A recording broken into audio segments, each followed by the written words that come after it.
Study channel पे आपका स्वागत है। आज हम लोग स्टोचियोमेट्री करने वाले हैं और ये बहुत इंपॉर्टेंट है, बहुत रेयर चीज़ है। इस पे आपका एनसीईआरटी पे सवाल भी है। क्लियर?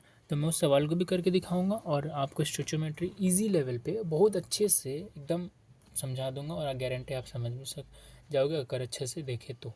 ठीक है, तो इस वीडियो को ज़रूर अंत तक देखिएगा क्योंकि बहुत इंपॉर्टेंट है और मैं अभी वही चीज़ को लेने वाला हूँ जो एग्ज़ाम में आने वाले 1 महीना बाद, क्योंकि मैं खुद 11th का स्टूडेंट हूँ।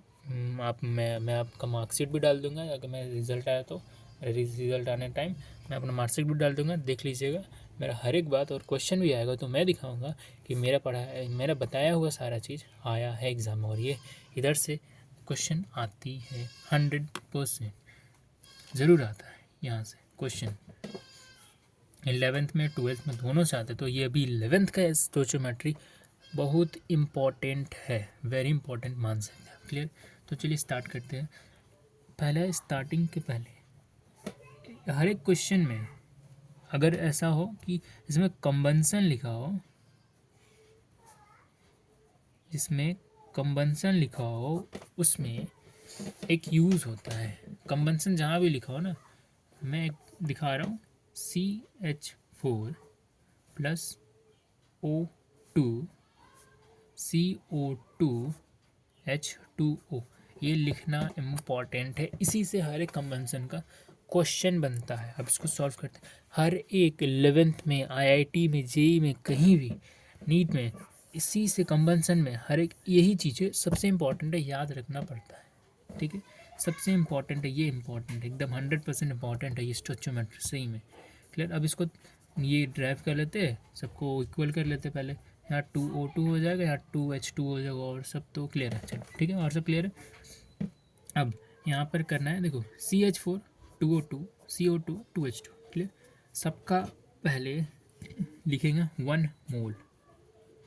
क्वेश्चन में 1 मोल दिया हो तो 1 मोल का लिखते पहले। 1 मोल मतलब CH4, सी का कितना होता है, कार्बन होता है 12 और यहाँ 4 हाइड्रोजन का होता है। देखो कार्बन 12 होता है प्लस हाइड्रोजन कितना एक होता है ना, 1 मल्टीप्लाइड बाई 4। ठीक है, तो हो गया इधर मेरा 16 ग्राम। क्लियर? और वहीं इधर का बताते हैं हम कि 2 है, पहले मल्टीप्लाई इसको कर देते हैं। O2 कितना होता है, 16 होता है। क्लियर? तो 32 हो गया इधर। अब O2 16 कैसे होगा वो भी बता दे रहा, अगर किसी को वो भी डाउट है तो O2 होता है, पहला होता है 16 और यहाँ 2 तो दिया है तो मल्टीपल 2 करेंगे तो 32 हो जाता है। क्लियर? यहाँ 32 ग्राम हो गया। ये 1 मोल का बात करें भी हम, जब क्वेश्चन में 1 मोल्स लिखा हो। ठीक है, फिर CO2 पे आ देते हैं। तो CO2 क्या करता है, CO2 पे होता है कार्बन। देखो हम यहाँ करके दिखा दे रहे, कार्बन होता है, CO2 पूरा ही लिख देते हैं। ठीक है, कार्बन का होता है 12, अभी बताए। O2 कितना है, देखो 32 लिखा हुआ है। टोटल कितना हो गया, 44 ग्राम्स। क्लियर? तो इधर हम लिख देते हैं 44 ग्राम्स प्लस H2, 2H2 मतलब इधर पहले देखो 2H2O। ठीक है, पहले 2 मल्टीपल में डाल देते हैं। H दो ठो मतलब 1, वो 1 मिनट, H दो ठो। क्लियर? हाँ, तो 2 हो जाता है, 2 प्लस 16, क्या हम राइट है, 18 मल्टीपल 2,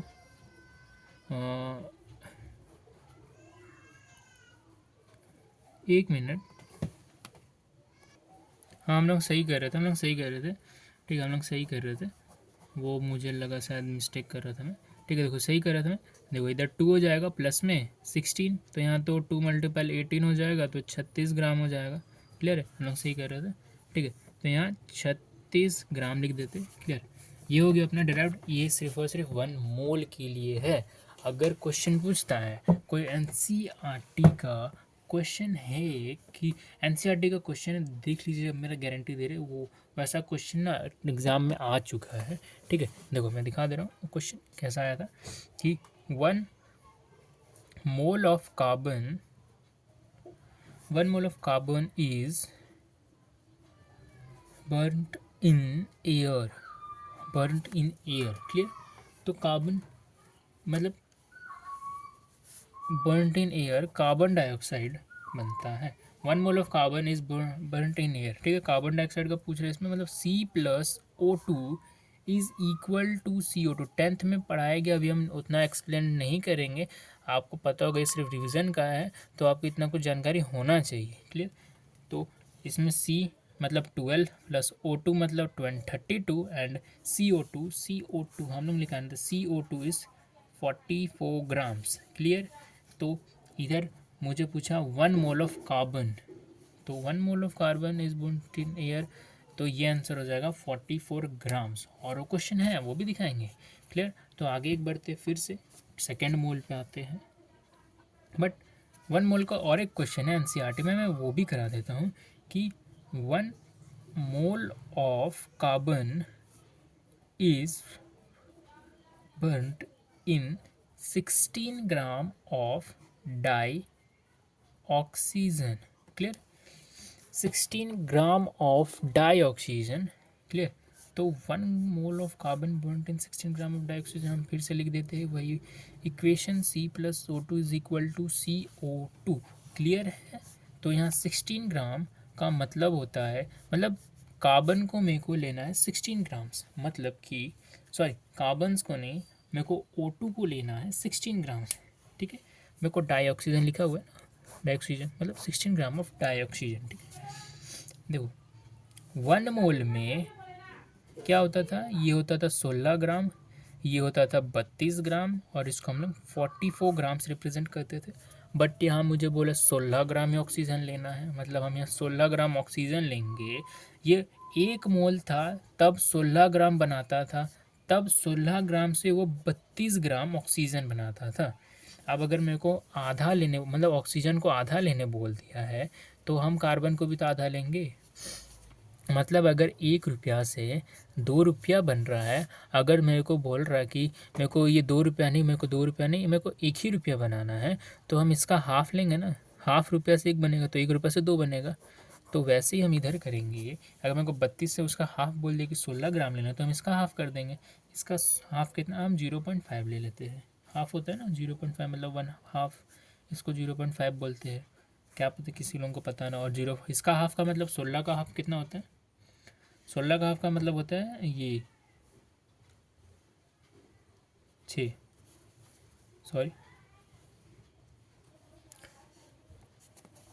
सॉरी मैंने यहाँ रॉन्ग लिखा था, यहाँ 12 ग्राम होगा। क्लियर। यहाँ 12 ग्राम होगा, ठीक। कार्बन का तो 12 ग्राम होता है, तो उसका 6 मैं सही लिख रहा था, वो मैं वहाँ से कन्फ्यूज़ हो गया था। ठीक है। 6 प्लस यहाँ तो 16 ग्राम दिया हुआ है, then 16 plus 6 is equal to 22 grams. This is right answer. Clear. आगे बढ़ते हैं, स्टोचियोमेट्रिकल सेकंड मोल पे आते हैं, सेकंड मोल पर आते हैं। इससे आगे क्वेश्चन नहीं आएगा फिलहाल, ये fourth chapter some basic concept of chemistry में, वो भी स्टोचियोमेट्री से। क्लियर। 2 मोल तक का ही क्वेश्चन आएगा, मेरा गारंटी। क्लियर। तो 2 मोल में क्या हो जाता है, हम इसका एक क्वेश्चन करा देते हैं, 2 मोल का क्वेश्चन करा देते हैं। क्लियर। 2 मोल का क्वेश्चन करा देते हैं, क्या हो जाएगा, जैसे सेम एनसीईआरटी में खुद दिया हुआ क्वेश्चन, देखा हम वही करा देते, मस्त समझा देते। 2 मोल, ये क्वेश्चन है एनसीईआरटी का, 2 mole of carbon is burned in air 16 gram of dioxygen. Clear. 16 gram of dioxygen का मतलब वही जो हम लोग बोले थे कि 16 ग्राम ऑफ डाई ऑक्सीजन करेंगे, यहाँ पर जैसे कि ये थे तो 16 ग्राम डाई, इसको 32 ने 16 लिए थे, तो क्लियर फिर वही लेंगे, क्योंकि वही बर्न इन एयर का बात किया, वो अभी कार्बन से तो CO2 ही बनाएगा, तो CO2। क्लियर। तो इसका कितना होता है, 12 होता है, इसका कितना होता है 32 ग्राम होता है, इधर कितना होता है, इसका 44 ग्राम होता है। क्लियर। अब मेरे को क्या बोला है, ये 1 मोल के लिए था, अगर 2 मोल के लिए मेरे को बोलता है, 2 मोल के लिए, 2 मोल के लिए अगर मेरे को बोलता है, तो हम इसका क्या कर देंगे, डबल, इसका क्या कर देंगे डबल, इसका क्या कर देंगे डबल। बट इस क्वेश्चन में दिया है मेरे को ऑक्सीजन 16 लेना है, ऑक्सीजन तो हम 16 लेंगे, जैसे सेम इसका ऊपर क्वेश्चन में हुआ था। और जैसे कि यहाँ पर 12 था तो हम लोग 6 लिए थे। Clear.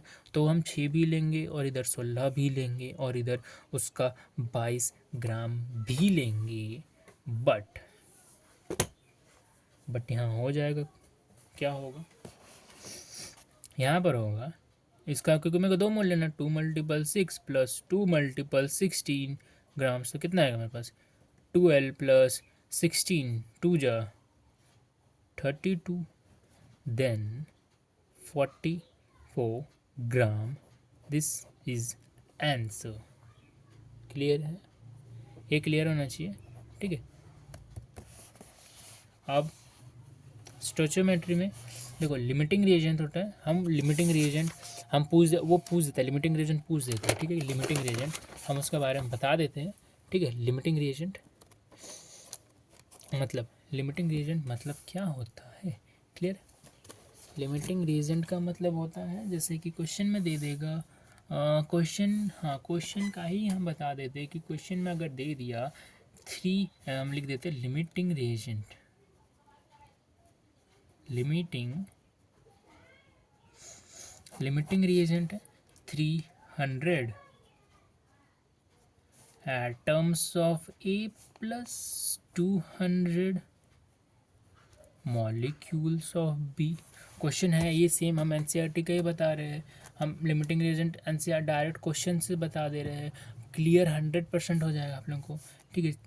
3A plus 200 molecules of B, तो हम इसको क्या करेंगे, A plus B is equal to AB होता है। क्लियर? हाँ। अब ए मतलब अब हम क्या पहले लेंगे, गिवन वेट लेंगे, फिर रिक्वायर्ड वेट लेंगे। तो गिवन वेट में क्या आएगा मेरा, सबसे पहले 300 एटम जो ए पर है और बी पर मेरा 200 है। क्लियर? हम इसको ऐसे करके लिख सकते हैं 500, कोई दिक्कत नहीं है। क्लियर?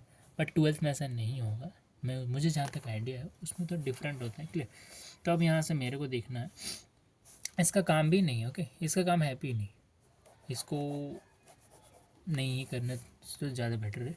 तो 300 प्लस 200 लिख दिया हम लोग, ठीक है। अब इसमें क्या करेंगे, रिक्वायर्ड में जस्ट मतलब हाँ मल्टीपल, मतलब इसका इधर लाएंगे, इसका इधर लाएंगे, क्रॉस मल्टीप्लिकेशन पता ही होगा। तो 200 को हम इधर ला देते हैं, 300 को हम इधर ला देते हैं, वैसे इधर करेंगे, ठीक है। अब यहाँ से देखेंगे, देखो इसका बॉक्स बनाएंगे। अभी हम आपको समझाने के लिए बता रहे हैं, आप जब सीख जाएंगे तो देखते ही समझ जाएंगे कि हाँ ये लिमिटिंग रिएजेंट है और ये एक्सेस रिएजेंट है, जिसका बारे में आपको बताया ही नहीं जाता है कि एक्सेस रिएजेंट होता ही क्या है।